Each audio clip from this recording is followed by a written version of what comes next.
कोल्हापुरात शिवसेना उबाठाचे विडंबनात्मक आंदोलन. वाढत्या इंधन दरांवरून मोदी सरकारवर जोरदार टीका. वाढत्या पेट्रोल, डिझेल, सीएनजी आणि सोन्याच्या दरांवरून शिवसेना उबाठाने कोल्हापुरातील बिंदू चौकात विडंबनात्मक आंदोलन केले. या आंदोलनातून केंद्र सरकारवर जोरदार हल्लाबोल करण्यात आला.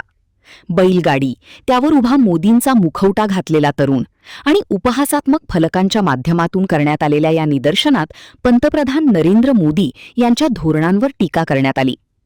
अलीकडे इंधन दरांमध्ये झालेल्या वाढीमुळे सर्वसामान्य नागरिकांवरील आर्थिक ताण अधिक वाढल्याचा आरोप आंदोलनकर्त्यांनी केला.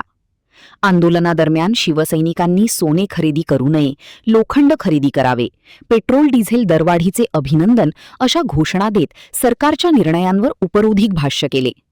यावेळी बोलताना ठाकरेंच्या शिवसेनेचे सहसंपर्क प्रमुख विजय देवणे यांनी ज्या पद्धतीने कोरोना काळात पंतप्रधानांनी टाळ्या वाजवायला सांगितले होते तसेच आता ते सोनं खरेदी करू नका म्हणत आहेत, असं सांगत मोदींच्या राजीनाम्याची मागणी केली.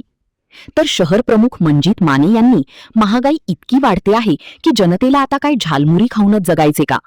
जनतेच्या समस्यांकडे लक्ष द्या, अन्यथा देशाची वाट लागेल, असे मत व्यक्त केले.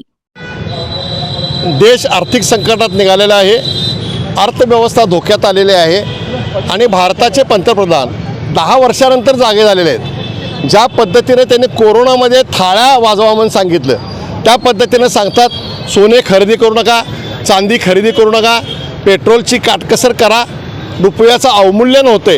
या सरकारला, या नरेंद्र मोदीचं हे केंद्र सरकार जबाबदार आहे. निवडणुका होईपर्यंत नरेंद्र मोदी शांत बसले आणि आता 3 रुपयाची पेट्रोल वाढ, 3 रुपयाची गॅसची दरवाढ, सीएनजीची आणि डिझेलची दरवाढ ही जनतेला असहाय्य करणारी आहे.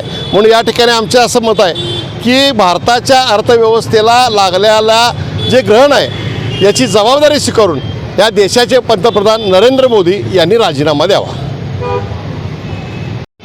खरं तर पंतप्रधानांचा चेहरा हा आशेचा चेहरा असतो, पण आजकाल पंतप्रधान बोलायला आले की लोक घाबरतात की बाबा ह्यो आणि आमच्यावर काय नवीन लादणार आहे. इकडे मंत्री बघितलं तर बुलेटवरनं कोण फिरायला लागले, कोण चालत फिरते, कोण ई बाईक घेऊन फिरताय.